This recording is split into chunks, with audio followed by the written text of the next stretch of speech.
Welcome to Bedtime Universe and the Short Stories by the Bonfire series. In this series, I calmly read short stories with the soothing sounds of a bonfire in the forest to help you relax and drift off to sleep. Tonight, I'll be reading The Elixir of Life by Honoré de Balzac. So, as always, settle comfortably into bed, close your eyes, and begin by taking a deep breath. In a sumptuous palace of Ferrara, one winter evening, Don Juan Belvidero was entertaining a prince of the House of Este. In those days, a banquet was a marvelous affair, which demanded princely riches or the power of a nobleman. 7 pleasure-loving women chatted gaily around a table, lighted by perfumed candles, surrounded by admirable works of art, whose white marble stood out against the walls of red stucco and contrasted with the rich Turkey carpets. Clad in satin, glittering with gold and laden with gems which sparkled only less brilliantly than their eyes, they all told of passions, intense, but of various styles, like their beauty. They differed neither in their words nor their ideas, but an expression, a look, a motion, or an emphasis served as a commentary, unrestrained, licentious, melancholy or bantering, to their words. One seemed to say, "My beauty has power to rekindle the frozen heart of age." Another, "I love to repose on soft cushions and think with rapture of my adorers." A third, a novice at these fêtes, was inclined to blush. "At the bottom of my heart I feel compunction," she seemed to say. "I am a Catholic, and I fear hell, but I love you so, so dearly, that I would sacrifice eternity to you." The fourth, emptying a cup of Chian wine, cried, "Hurrah, for pleasure! I begin a new existence with each dawn. Forgetful of the past, still intoxicated with the violence of yesterday's pleasures, I embrace a new life of happiness, a life filled with love." The woman sitting next to Belvedere looked at him with flashing eyes. She was silent. "I should have no need to call on a bravo to kill my lover if he abandoned me." Then she had laughed, but a comfort dish of marvelous workmanship was shattered between her nervous fingers. "When are you to be Grand Duke?" asked the 6th of the prince, with an expression of murderous glee on her lips and a look of bacchanalian frenzy in her eyes. "And when is your father going to die?" said the 7th, laughing and throwing her bouquet to Don Juan with maddening coquetry. She was an innocent young girl who was accustomed to play with sacred things. "Oh, don't speak of it," cried the young and handsome Don Juan. "There is only one immortal father in the world, and unfortunately, he is mine." The 7 women of Ferrara, the friends of Don Juan, and the prince himself gave an exclamation of horror. 200 years later, under Louis XV, well-bred persons would have laughed at this sally. But perhaps at the beginning of an orgy, the mind had still an unusual degree of lucidity. Despite the heat of the candles, the intensity of the emotions, the gold and silver vases, the fumes of wine, despite the vision of ravishing women, perhaps there still lurked in the depths of the heart a little of that respect for things human and divine which struggles until the revel has drowned it in floods of sparkling wine. Nevertheless, the flowers were already crushed, the eyes were steeped with drink, and intoxication, to quote Rabelais, had reached even to the sandals. In the pause that followed, a door opened, and as at the feast of Balthazar, God manifested himself. He seemed to command recognition now in the person of an old, white-haired servant with unsteady gait and drawn brows. He entered with gloomy mien, and his look seemed to blight the garlands, the ruby cups, the pyramids of fruits, the brightness of the feast, the glow of the astonished faces, and the colors of the cushions dented by the white arms of the women. Then he cast a pall over this folly by saying, in a hollow voice, the solemn words, "Sir, your father is dying." Don Juan rose, making a gesture to his guests, which might be translated, "Excuse me, this does not happen every day. Does not the death of a parent often overtake young people thus, in the fullness of life, in the wild enjoyment of an orgy? Death is as unexpected in her caprices as a woman in her fancies, but more faithful. Death has never duped anyone." When Don Juan had closed the door of the banquet hall and walked down the long corridor, which was both cold and dark, he compelled himself to assume a mask, for in thinking of his role of son, he had cast off his merriment as he threw down his napkin. The night was black. The silent servant who conducted the young man to the death chamber lighted the way so insufficiently that death, aided by the cold, the silence, the gloom, perhaps by a reaction of intoxication, was able to force some reflections into the soul of the spendthrift. He examined his life and became thoughtful, like a man involved in a lawsuit when he sets out for the court of justice. Bartolomeo Belvidero, the father of Don Juan, was an old man of 90 who had devoted the greater part of his life to business. Having traveled much in Oriental countries, he had acquired their great wealth and learning more precious, he said, than gold or diamonds, to which he no longer gave more than a passing thought. "I value a tooth more than a ruby," he used to say, smiling, "and power more than knowledge." This good father loved to hear Don Juan relate his youthful adventures, and would say banteringly, as he lavished money upon him, "Only amuse yourself, my dear child." Never did an old man find such pleasure in watching a young man. Paternal love robbed age of its terrors in the delight of contemplating so brilliant a life. At the age of 60, Belvidero had become enamored of an angel of peace and beauty. Don Juan was the sole fruit of this late love. For 15 years, the good man had mourned the loss of his dear Juana. His many servants and his son attributed the strange habits he had contracted to this grief. Bartolomeo lodged himself in the most uncomfortable wing of his palace and rarely went out, and even Don Juan could not intrude into his father's apartment without first obtaining permission. If this voluntary recluse came or went in the palace or in the streets of Ferrara, he seemed to be searching for something which he could not find. He walked dreamily, undecidedly, preoccupied like a man battling with an idea or with a memory, while the young man gave magnificent entertainments and the palace re-echoed his mirth, while the horses pawed the ground in the courtyard and the pages quarreled at their game of dice on the stairs. Bartolomeo ate 7 ounces of bread a day and drank water. If he asked for a little poultry, it was merely that he might give the bones to a black spaniel, his faithful companion.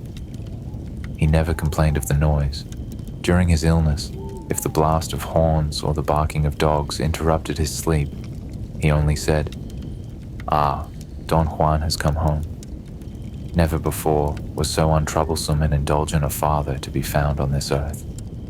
Consequently, young Belvidero, accustomed to treat him without ceremony, had all the faults of a spoiled child. His attitude toward Bartolomeo was like that of a capricious woman toward an elderly lover, passing off an impertinence with a smile, selling his good humor, and submitting to be loved. In calling up the picture of his youth, Don Juan recognized that it would be difficult to find an instance in which his father's goodness had failed him.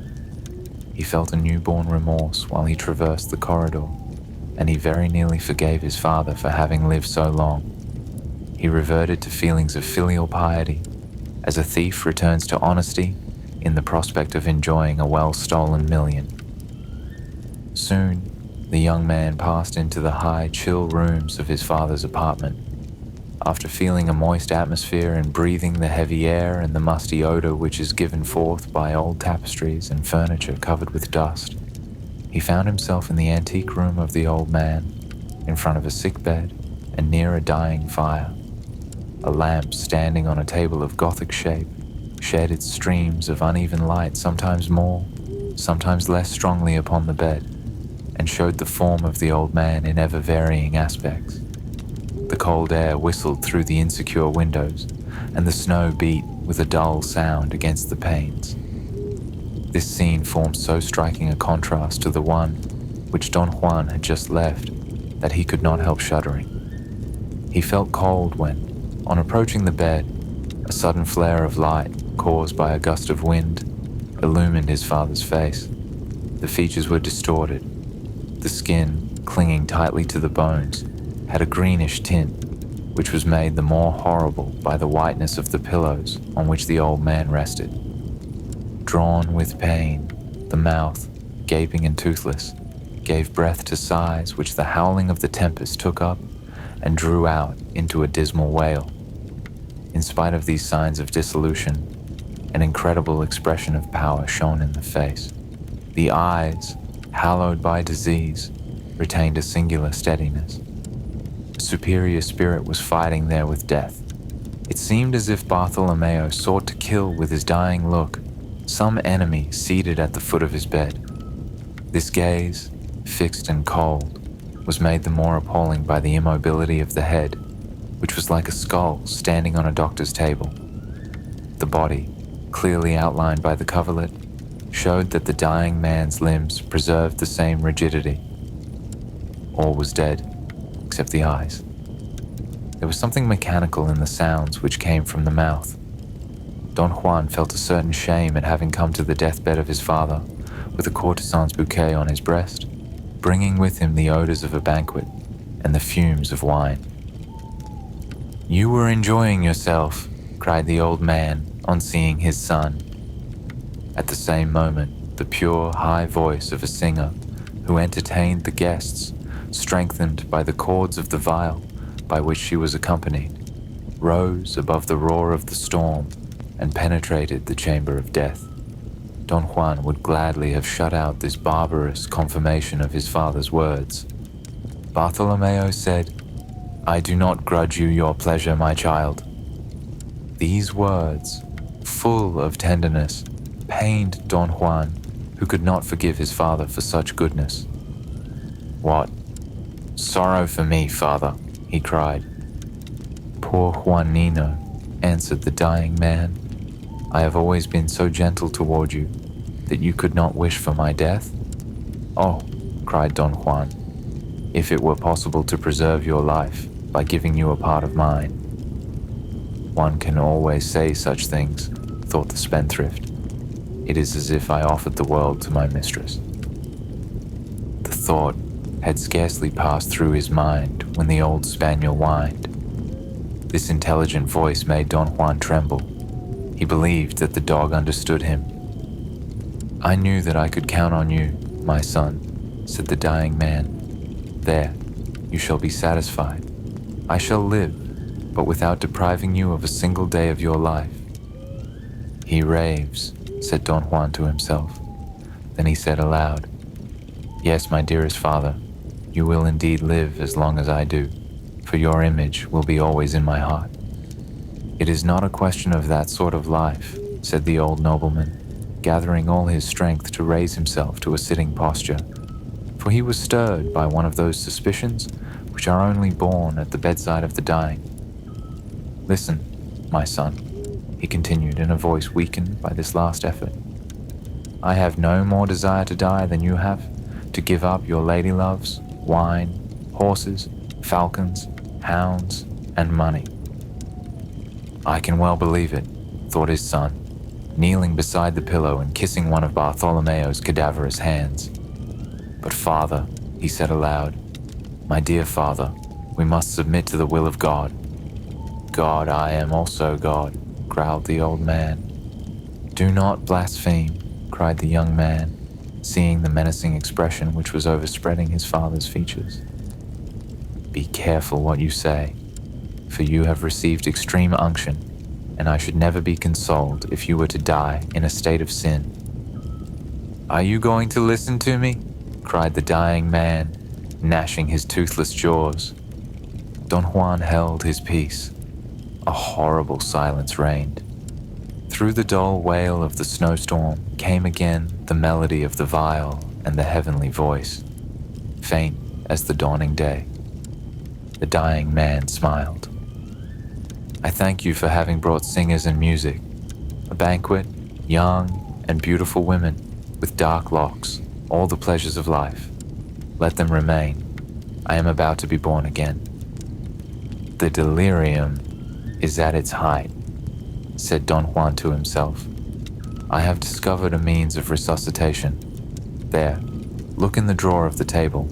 You open it by pressing a hidden spring near the griffin. I have it, Father. Good.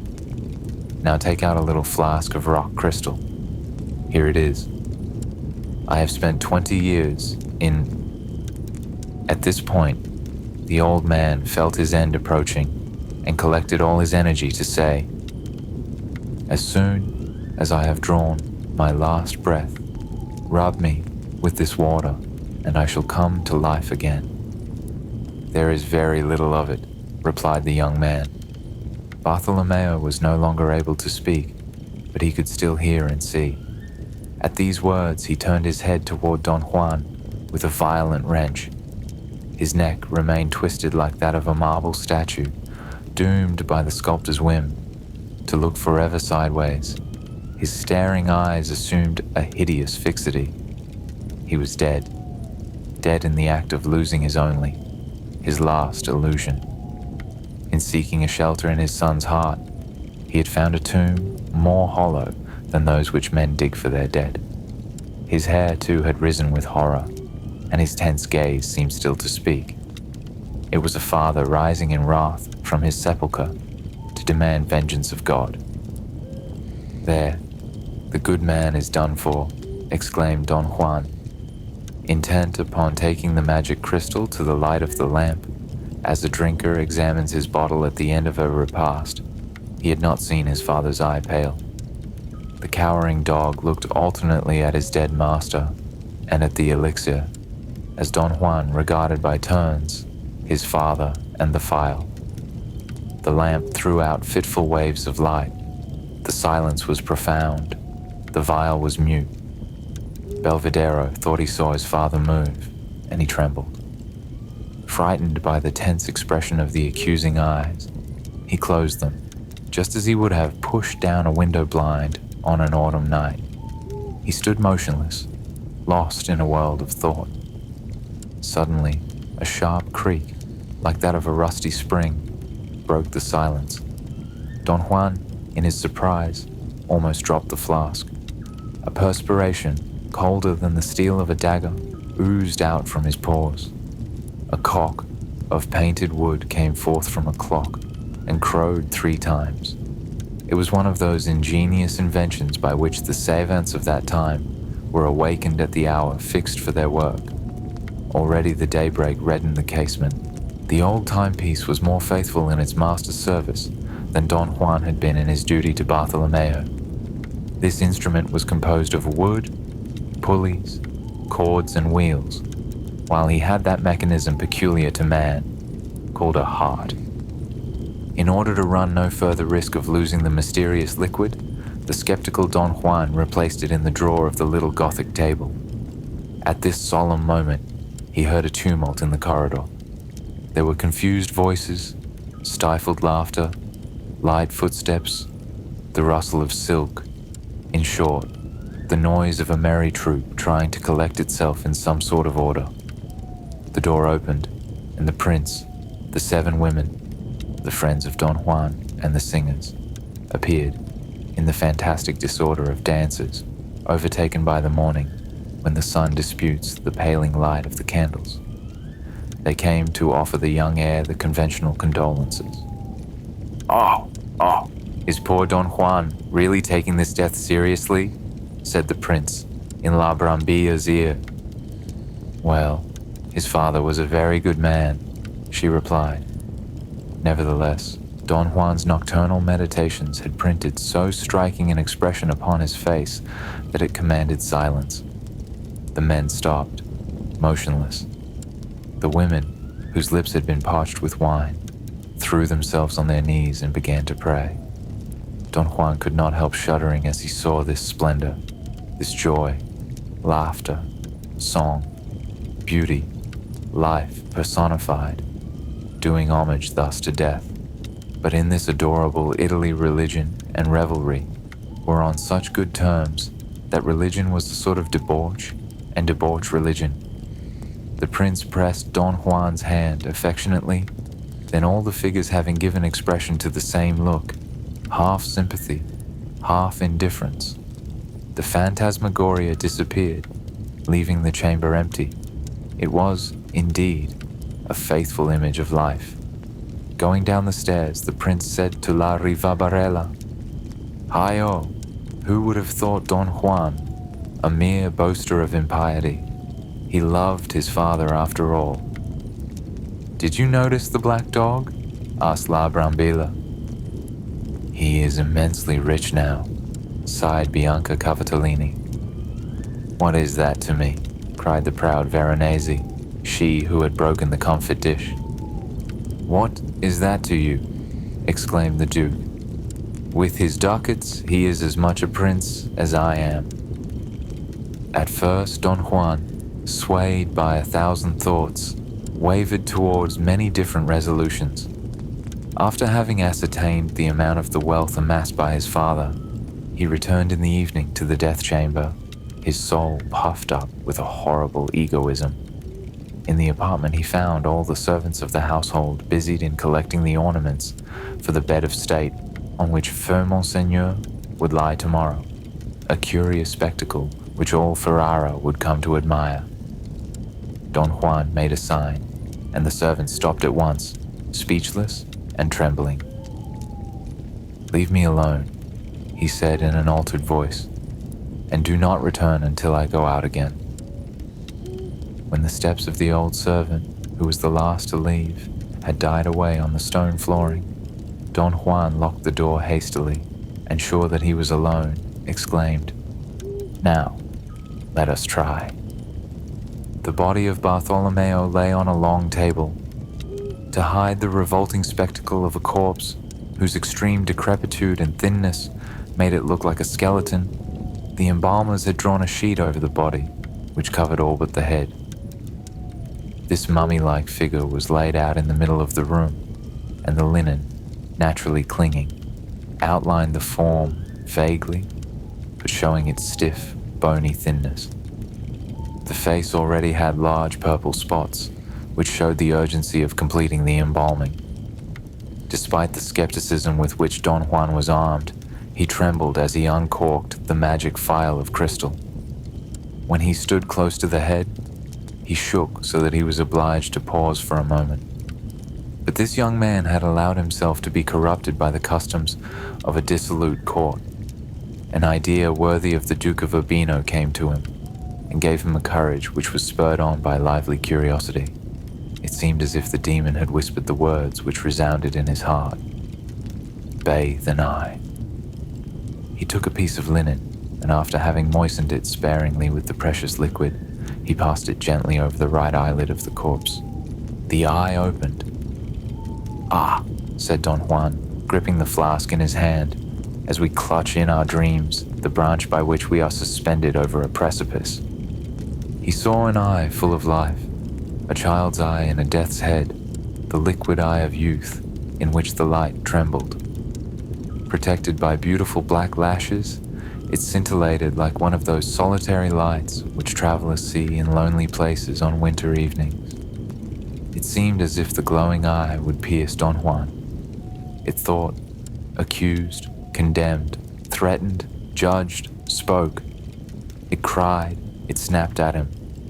There was the most tender supplication, a royal anger, then the love of a young girl imploring mercy of her executioners. Finally, the awful look that a man casts upon his fellow men on his way to the scaffold. So much life shone in this fragment of life that Don Juan recoiled in terror. He walked up and down the room, not daring to look at the eye, which stared back at him from the ceiling and from the hangings. The room was sown with points full of fire, of life, of intelligence. Everywhere gleamed eyes which shrieked at him. He might have lived 100 years longer, he cried involuntarily, when, Led in front of his father by some diabolical influence, he contemplated the luminous spark. Suddenly, the intelligent eye closed and then opened again abruptly, as if assenting. If a voice had cried, yes, Don Juan could not have been more startled. What is to be done? He thought. He had the courage to try to close this white eyelid, but his efforts were in vain. Shall I crush it out? Perhaps that would be parricide, he asked himself. Yes, said the eye, by means of an ironical wink. Ah, cried Don Juan, there is sorcery in it. He approached the eye to crush it. A large tear rolled down the hollow cheek of the corpse and fell on Belvidero's hand. It is scalding, he cried, sitting down. This struggle had exhausted him, as if, like Jacob, he had battled with an angel. At last he arose, saying, so long as there is no blood. Then, collecting all the courage needed for the cowardly act, he crushed out the eye, pressing it in with the linen without looking at it. A deep moan, startling and terrible, was heard. It was the poor spaniel, who died with a howl. Could he have been in the secret? Don Juan wondered, surveying the faithful animal. Don Juan was considered a dutiful son. He raised a monument of white marble over his father's tomb and employed the most prominent artists of the time to carve the figures. He was not altogether at ease until the statue of his father, kneeling before religion, imposed its enormous weight on the grave, in which he had buried the only regret that had ever touched his heart, and that only in moments of physical depression. On making an inventory of the immense wealth amassed by the old Orientalist, Don Juan became avaricious. Had he not 2 human lives in which he should need money? His deep, searching gaze penetrated the principles of social life, and he understood the world all the better because he viewed it across a tomb. He analyzed men and things that he might have done at once with the past, represented by history, with the present, expressed by the law, and with the future revealed by religion. He took soul and matter, threw them into a crucible, and found nothing there. And from that time forth, he became Don Juan. Master of the illusions of life, he threw himself, young and beautiful, into life, despising the world, but seizing the world. His happiness could never be of that bourgeois type, which is satisfied by boiled beef, by a welcome warming pan in winter, a lamp at night, and new slippers at each quarter. He grasped existence as a monkey seizes a nut, peeling off the coarse shell to enjoy the savory kernel. The poetry and sublime transports of human passion touched no higher than his instep. He never made the mistake of those strong men who, imagining that little souls believe in the great, venture to exchange noble thoughts of the future for the small coin of our ideas of life. He might, like them, have walked with his feet on earth and his head among the clouds, but he preferred to sit at his ease and sear with his kisses the lips of more than one tender, fresh, and sweet woman. Like death, wherever he passed, he devoured all without scruple, demanding a passionate, oriental love and easily won pleasure. Loving only woman in women, his soul found its natural trend in irony. When his inamoratas mounted to the skies in an ecstasy of bliss, Don Juan followed, serious, unreserved, sincere as a German student. But he said I, while his lady love, in her folly, said we. He knew admirably how to yield himself to a woman's influence. He was always clever enough to make her believe that he trembled like a college youth who asks his first partner at a ball, "Do you like dancing?" But he could also be terrible when necessary. He could draw his sword and destroy skilled soldiers. There was banter in his simplicity and laughter in his tears, for he could weep as well as any woman who says to her husband, "Give me a carriage, or I shall pine to death." For merchants, the world means a bale of goods or a quantity of circulating notes. For most young men it is a woman, for some women it is a man, for certain natures it is society, a set of people, a position, a city. For Don Juan the universe was himself. Noble, fascinating, and a model of grace, he fastened his bark to every bank, but he allowed himself to be carried only where he wished to go. The more he saw, the more skeptical he became. Probing human nature, he soon guessed that courage was rashness, prudence, cowardice, generosity, shrewd calculation, justice, a crime, delicacy, pusillanimity, honesty, policy, and by a singular fatality, he perceived that the persons who were really honest, delicate, just, generous, prudent, and courageous received no consideration at the hands of their fellows. "What a cheerless jest," he cried. "It does not come from a god." And then, renouncing a better world, he showed no mark of respect to holy things and regarded the marble saints in the churches merely as works of art. He understood the mechanism of human society and never offended too much against the current prejudices, for the executioners had more power than he. But he bent the social laws to his will, with the grace and wit that are so well displayed in his scene with Monsieur Dimanche.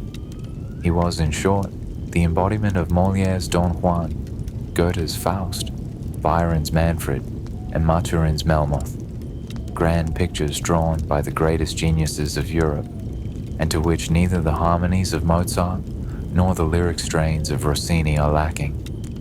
Terrible pictures in which the power of evil existing in man is immortalized, and which are repeated from one century to another, whether the type come to parley with mankind by incarnating itself in Mirabeau, or be content to work in silence like Bonaparte, or to go out on the universe by sarcasm like the divine Rabelais, or again to laugh at men instead of insulting things like Maréchal de Richelieu, or still better perhaps if it mock both men and things like our most celebrated ambassador.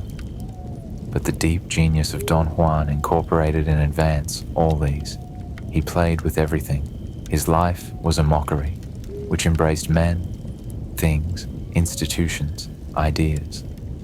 As for eternity, he had chatted for half an hour with Pope Julius II, and at the end of the conversation he said, laughing, "If it were absolutely necessary to choose, I should rather believe in God than in the devil. Power combined with goodness has always more possibilities than the spirit of evil. Yes, but God wants one to do penance in this world." "Are you always thinking of your indulgences?" replied Belvidero. "Well, I have a whole existence in reserve to repent the faults of my first life." "Oh, if that is your idea of old age," cried the Pope, "you are in danger of being canonized. After your elevation to the papacy, one may expect anything." And then they went to watch the workmen engaged in building the huge basilica consecrated to St. Peter. "St. Peter is the genius who gave us our double power," said the Pope to Don Juan, "and he deserves this monument.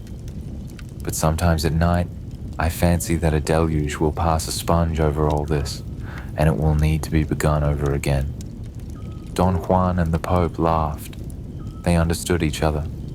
A fool would have gone next day to amuse himself with Julius II at Raphael's house or in the delightful Villa Madama.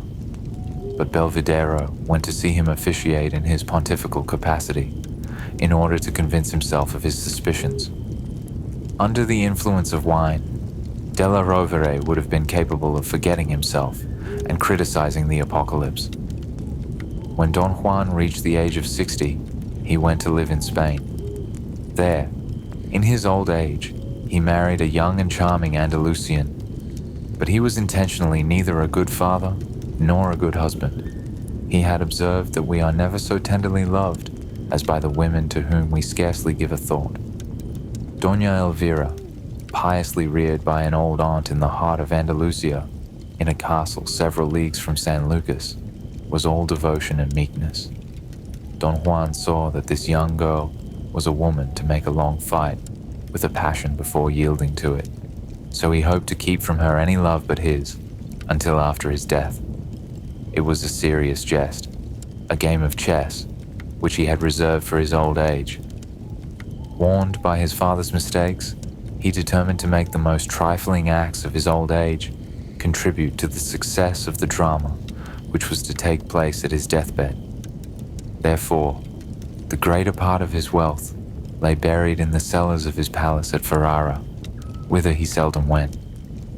The rest of his fortune was invested in a life annuity, so that his wife and children might be interested in keeping him alive.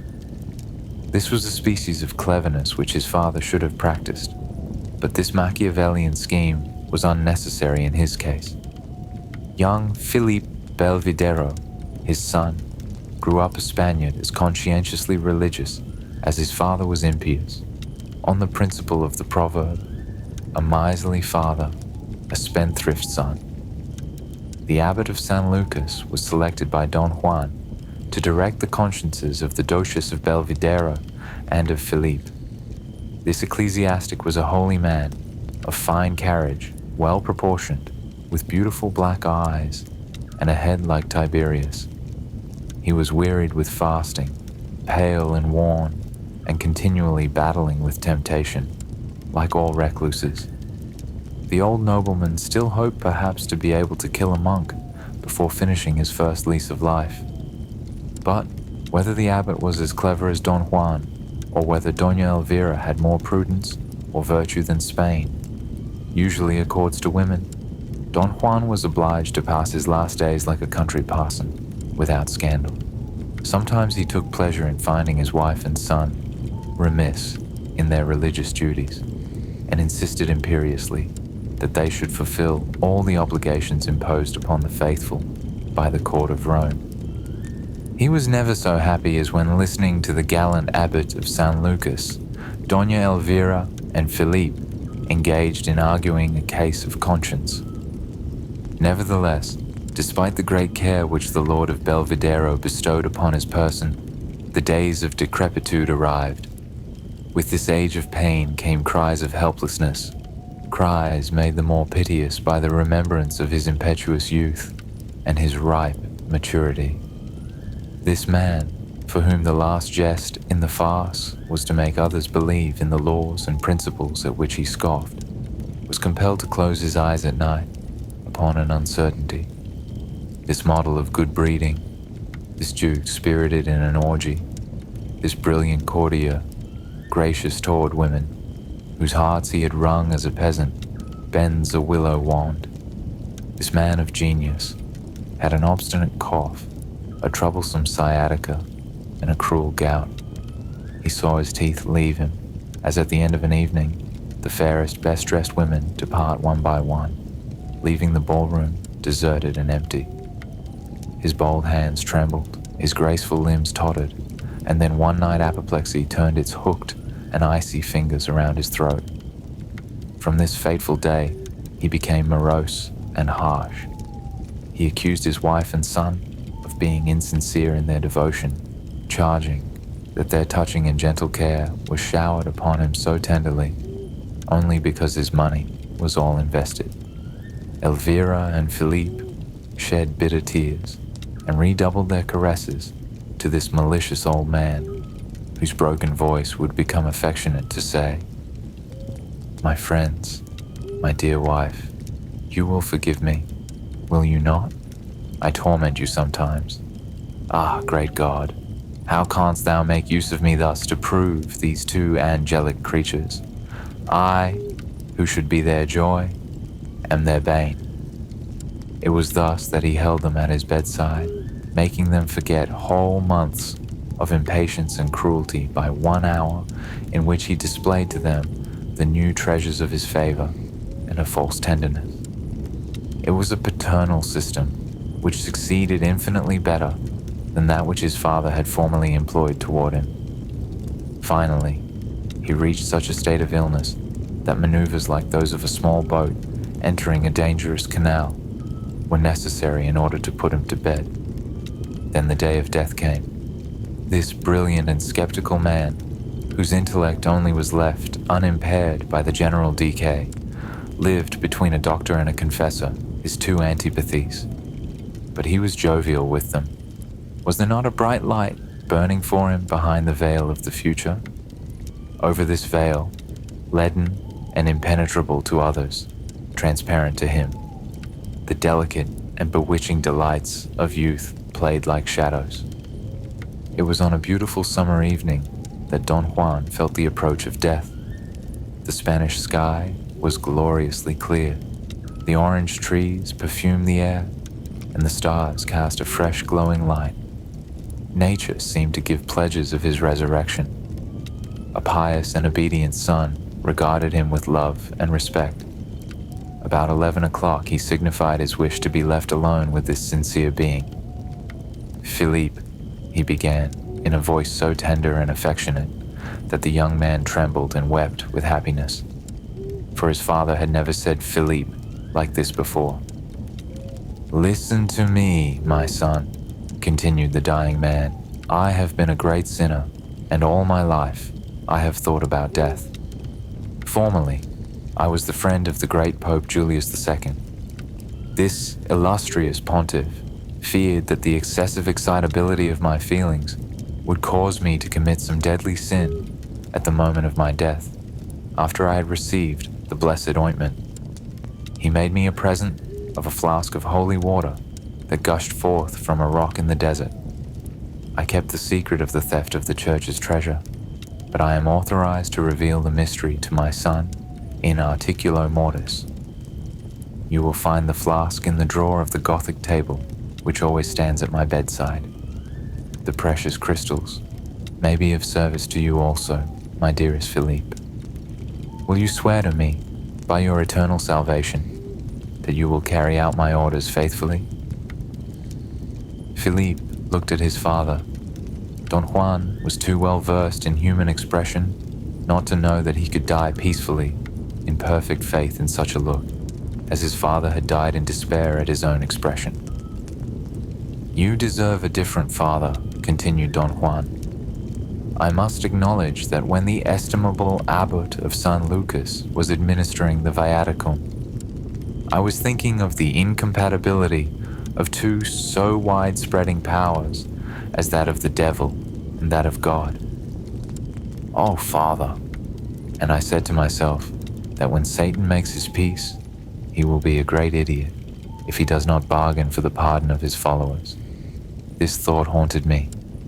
So, my child, I shall go to hell if you do not carry out my wishes. Oh, tell them to me at once, Father." "As soon as I have closed my eyes," replied Don Juan, "and that may be in a few minutes. You must take my body, still warm, and lay it on a table in the middle of the room. Then put out the lamp. The light of the stars will be sufficient. You must take off my clothes, and while you recite paters and aves and uplift your soul to God, you must moisten my eyes, my lips, all my head first, and then my body with this holy water. But my dear son, the power of God is great. You must not be astonished at anything." At this point, Don Juan, feeling the approach of death, added in a terrible voice, "Be careful of the flask." Then he died gently in the arms of his son, whose tears fell upon his ironical and sallow face. It was nearly midnight when Don Felipe Belvidero placed his father's corpse on the table. After kissing the stern forehead and the gray hair, he put out the lamp. The soft rays of the moonlight, which cast fantastic reflections over the scenery, allowed the pious Philippe to discern his father's body dimly, as something white in the midst of the darkness. The young man moistened a cloth in the liquid, and then, deep in prayer, he faithfully anointed the revered head. The silence was intense. Then he heard indescribable rustlings, but he attributed them to the wind among the treetops. When he had bathed the right arm, he felt himself rudely seized at the back of the neck by an arm, young and vigorous, the arm of his father. He gave a piercing cry and dropped the phial, which fell on the floor and broke. The liquid flowed out. The whole household rushed in, bearing torches. The cry had aroused and frightened them, as if the trumpet of the Last Judgment had shaken the world. The room was crowded with people. The trembling throng saw Don Philippe, fainting, but held up by the powerful arm of his father, which clutched his neck. Then they saw a supernatural sight, the head of Don Juan, young and beautiful as an Antino's, a head with black hair, brilliant eyes, and crimson lips, a head that moved in a blood-curdling manner without being able to stir the skeleton to which it belonged. An old servant cried, "A miracle." And all the Spaniards repeated, "A miracle." Too pious to admit the possibility of magic, Doña Elvira sent for the abbot of San Lucas. When the priest saw the miracle with his own eyes, he resolved to profit by it, like a man of sense, and like an abbot who asked nothing better than to increase his revenues. Declaring that Don Juan must inevitably be canonized, he appointed his monastery for the ceremony of the apotheosis. The monastery, he said, should henceforth be called San Juan de Lucas.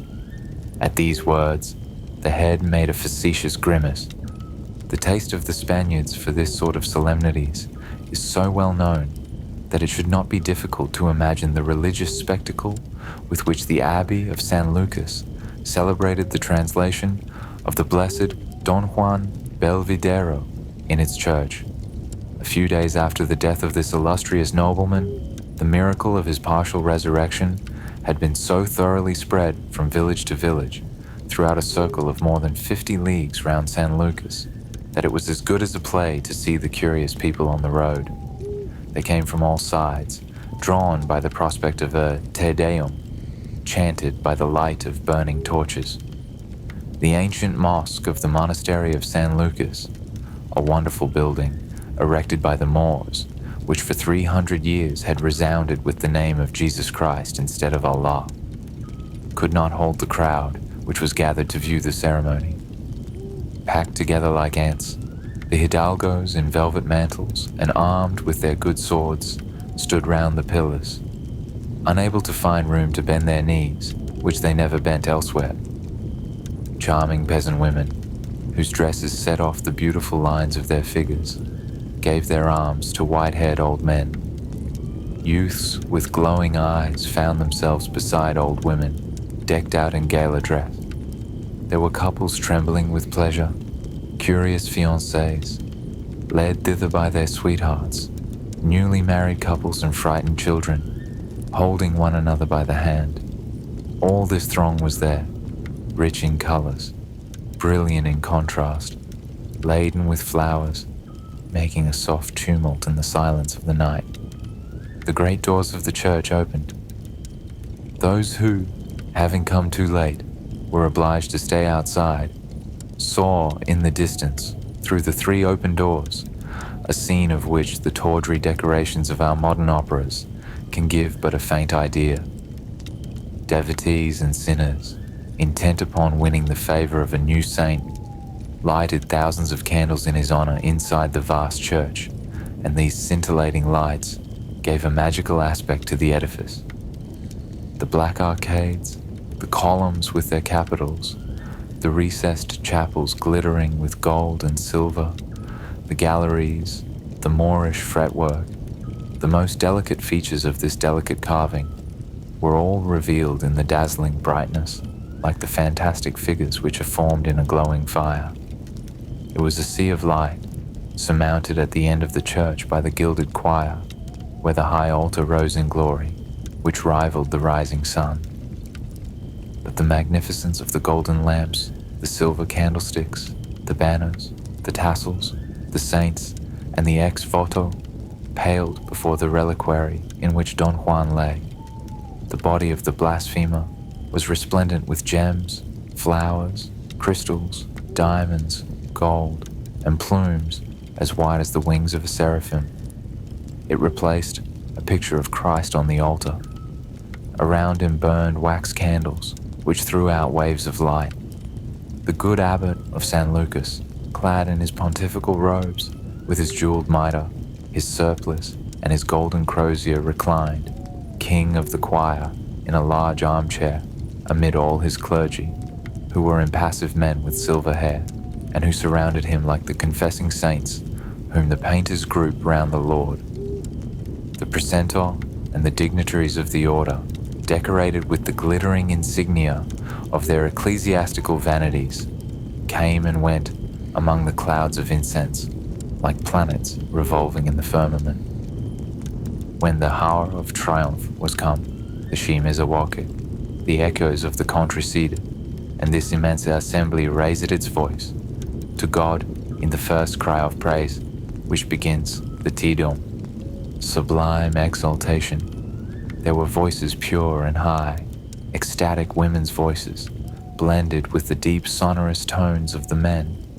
Thousands of voices so powerful that they drowned the organ in spite of the bellowing of its pipes.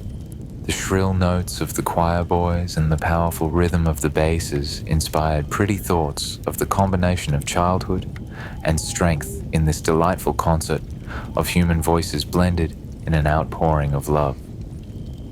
Te Deum Laudamus.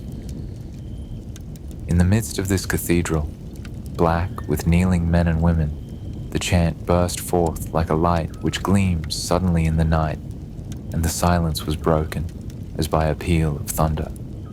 The voices rose with the clouds of incense which threw diaphanous, bluish veils over the quaint marvels of the architecture. All was richness, perfume, light, and melody. At the moment at which this symphony of love and gratitude rolled toward the altar, Don Juan, too polite not to express his thanks, and too witty not to appreciate a jest, responded by a frightful laugh and straightened up in his reliquary. But, the devil having given him a hint of the danger he ran of being taken for an ordinary man, for a saint, a Boniface, or a Pantaleon, he interrupted this harmony of love by a shriek in which the thousand voices of hell joined. Earth lauded, heaven condemned. The church trembled on its ancient foundations. Te Deum Laudamus, sang the crowd. Go to the devil, brute beast that you are. Carajos demonios. Beasts, what idiots you are with your God. And a torrent of curses rolled forth like a stream of burning lava at an eruption of Vesuvius. Deus Sabaoth, Sabaoth, cried the Christians. Then the living arm was thrust out of the reliquary and waved threateningly over the assembly with a gesture full of despair and irony. The saint is blessing us, said the credulous old women, the children, and the young maids. It is thus that we are often deceived in our adorations. The superior man mocks those who compliment him, and compliments those whom he mocks in the depths of his heart. When the abbot, bowing low before the altar, chanted, Sancta Johannes, ora pro nobis, he heard distinctly, O coglione. What is happening up there? Cried the superior, seeing the reliquary move. The saint is playing devil, replied the abbot. At this, the living head tore itself violently away from the dead body and fell upon the yellow pate of the priest. Remember, Doña Elvira, cried the head, fastening its teeth in the head of the abbot. The latter gave a terrible shriek, which threw the crowd into a panic. The priests rushed to the assistance of their chief. Imbecile! Now say that there is a God, cried the voice, just as the abbot expired. That was the end of the Elixir of Life. I will let the bonfire keep going for a while, so you can stay relaxed and peacefully drift off to sleep. If sleep doesn't come right away, remember that laying still and resting peacefully is still valuable for your body and mind. Sweet dreams, and I'll see you next time.